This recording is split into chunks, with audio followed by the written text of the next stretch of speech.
Speaker Nancy Pelosi announced she is stepping down as the House Democratic leader after 2 decades. Well, it comes as Republicans narrowly won the House majority after getting 218 seats.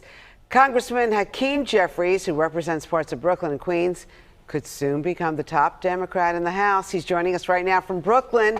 Nice to have you back on Good Day. Morning, Rosanna. Great to be with you. All right. So could it be Brooklyn in the House in D.C.? Are we ready for this? Well, that'll be a decision that will be made by my colleagues toward the end of the month.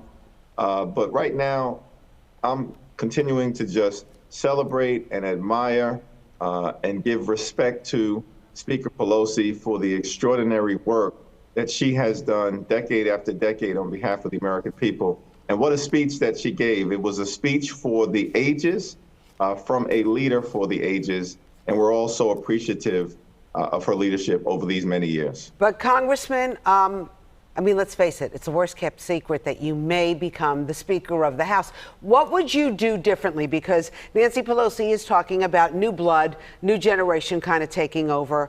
What's your vision if you were given that chance? Well, we want to continue to put people over politics and focus on lower costs, on better paying jobs, and safer communities.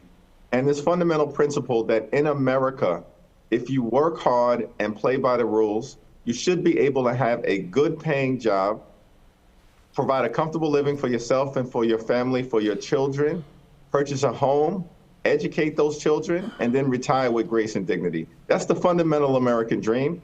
And I think we need to try to work as hard as we can to make it accessible to everyone.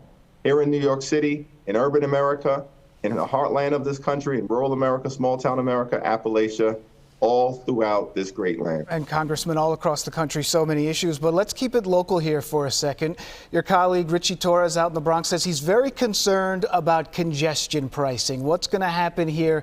Some of the issues that may come with traffic out of the Bronx. Where do you stand on congestion pricing when it comes to what will happen with the MTA in the future here?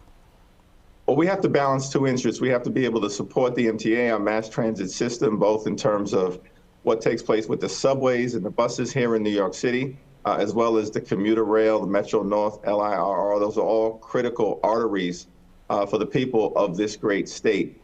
At the same time, I think we need to look at these environmental concerns, some of which Congressman Richie Torres has illustrated. He's a great member of the House of Representatives, incredibly represents the Bronx. And also to look at this notion of balancing costs during a very inflationary moment here in the United States of America, here in New York City. And so I haven't taken a position one way or the other than to say all of these issues should be thoroughly evaluated and worked out. And at the same time, zooming out a little bit when it comes to what's happening down in D.C., obviously the GOP in the majority now. We've already seen some of their plans here over the next few months. They say they're going to launch investigations into the Biden family, the Biden administration, the withdrawal from Afghanistan. These are going to be the issues that are really going to dominate the headlines. How are you going to respond, balance, and are there questions there that need to be answered?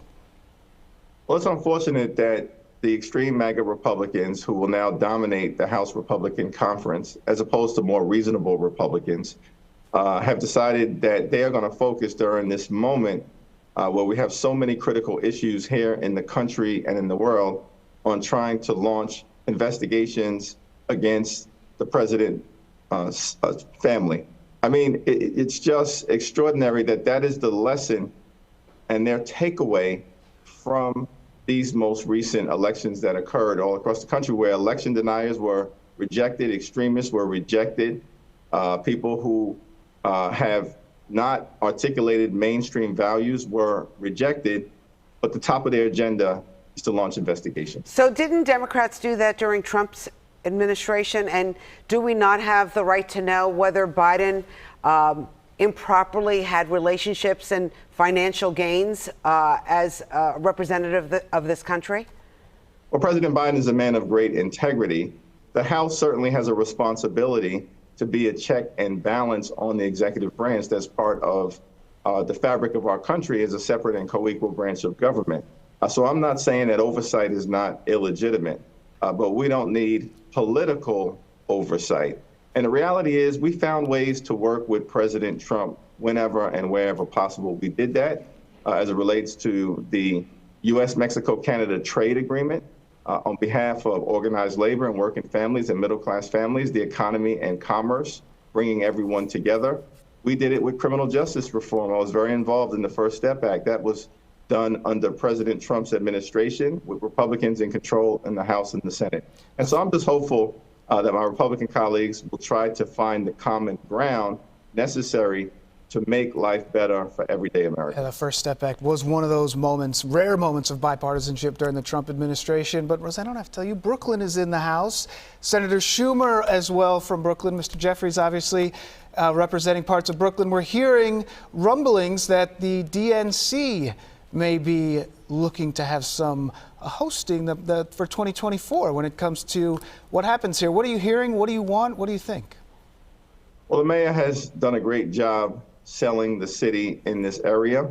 And I'm optimistic, cautiously, that the DNC will decide that New York City is an excellent place, given our incredible diversity. We represent the gorgeous mosaic of America.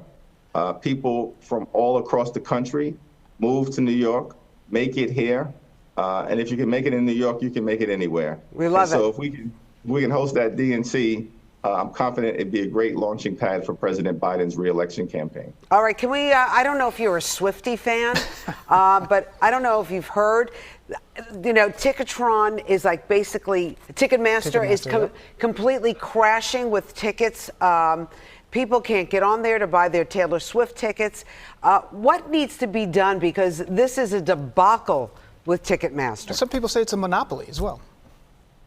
Yeah, well, I mean, I do think that both looking at the cost structure and the technological breakdowns that have occurred, you know, is reasonable.